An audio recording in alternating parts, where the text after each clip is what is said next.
اونچه که دستگاه‌های سیاسی غرب امروز ترویج می‌کنند همون جاهلیتی است که بعثت پیغمبر برای زدودن آن از محیط زندگی بشر به وجود آمد.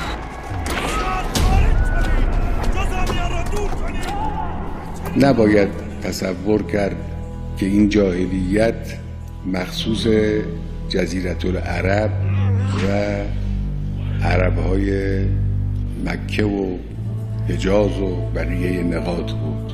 نه، این جاهلیت عمومیت داشت. ایران آن روز هم غرق در جاهلیت بود. امپراتوری روم آن روز هم غرق در جاهلیت بود.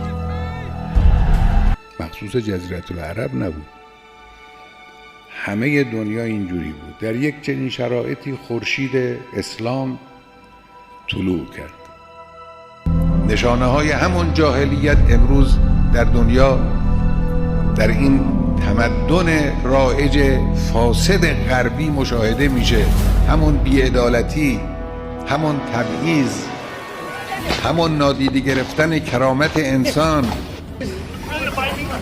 همون عمده کردن مسائل جنسی و نیازهای جنسی.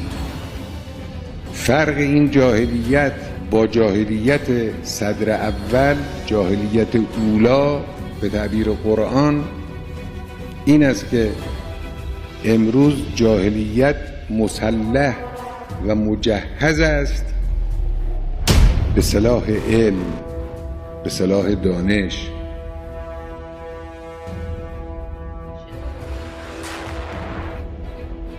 این سلاح ساخته شده و فرآورده دانش است.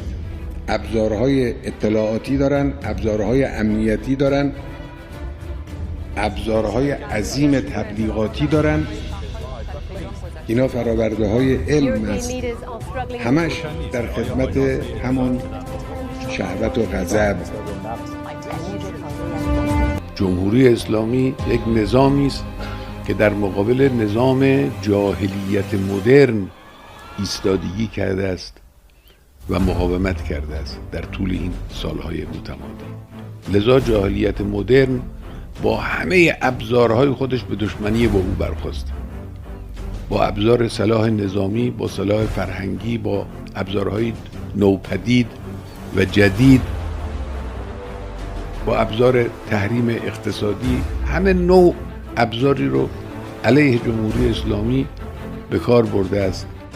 همه علیه جمهوری اسلامی قیام کردند و نتوانستند جمهوری اسلامی رو شکست بدن، نتوانستند وادار رو به عقب نشینی کنند، نتوانستند جمهوری اسلامی رو از حرفهای خودش برگردونن، نتوانستند.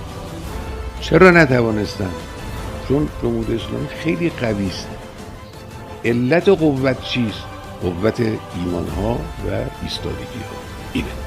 یعنی اینجا میرسیم، شما میبینید این زنجیره بسیار مهم آخرش منتهی میشه به شهدا، به جانبازان، به فداکاران، به ایثارگران، به اینا منتهی میشه. اینا